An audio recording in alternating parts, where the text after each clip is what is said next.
ভারতের প্লেয়িং 11-এ দেখা গেল না বৈভব সূর্যবংশীকে। অনেক সমর্থকের মনেই এখন একটাই প্রশ্ন, কেন সুযোগ পাচ্ছেন না বৈভব সূর্যবংশী?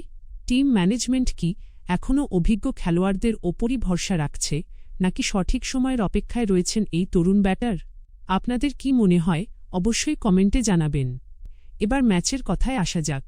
টসে জিতে প্রথমে ব্যাটিং করার সিদ্ধান্ত নেয় টিম ইন্ডিয়া। ভারতের হয়ে ইনিংসের সূচনা করতে নামেন সঞ্জু স্যামসন এবং অভিষেক শর্মা। শুরু থেকেই আক্রমণাত্মক মেজাজে ব্যাট করতে থাকেন অভিষেক। তবে অন্যদিকে আবারও হতাশ করলেন সঞ্জু স্যামসন ও ঈশান কিষান। সঞ্জু স্যামসন করে মাত্র 7 বলে 1 রান আর ঈশান কিষান 2 বলে 0 করে রান আউট হয়ে যান। এরপর ক্রিজে আসেন অধিনায়ক শ্রেয়াস আইয়ার। তিনি অভিষেকের সঙ্গে দারুণ একটি পার্টনারশিপ গড়ে তোলেন। অভিষেক শর্মা মাত্র 24 বলে করে ফেলেন এক বিধ্বংসী 59 রান। তাঁর এই ঝোড়ো ব্যাটিংয়ের সুবাদে প্রথম 10 ওভার শেষে ভারতের রান দাঁড়ায় 93। অভিষেক আউট হওয়ার পরও শ্রেয়াস আইয়ার দারুণভাবে ইনিংস সামলান। তিনি দুর্দান্ত ব্যাটিং করে 47 বলে 68 রান করেন। আর শেষ দিকে মাঠে নেমে তো রীতিমতো ঝড় তুললেন শিভম দুবে।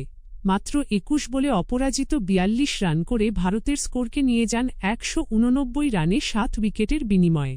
এদিকে ইংল্যান্ডের হয়ে সবচেয়ে সফল বোলার ছিলেন সাকিব মাহমুদ। তিনি 4 ওভারে 33 রান দিয়ে 3টি উইকেট নেন।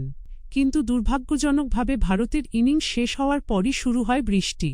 দীর্ঘক্ষণ অপেক্ষার পরও মাঠ খেলার উপযোগী না হওয়ায় একটিও বল না খেলেই ম্যাচটি পরিত্যক্ত ঘোষণা করা হয়।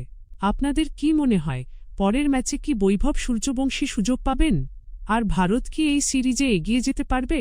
আপনার মতামত অবশ্যই কমেন্টে জানান। ভিডিওটি ভালো লাগলে একটি লাইক করুন, চ্যানেলটি সাবস্ক্রাইব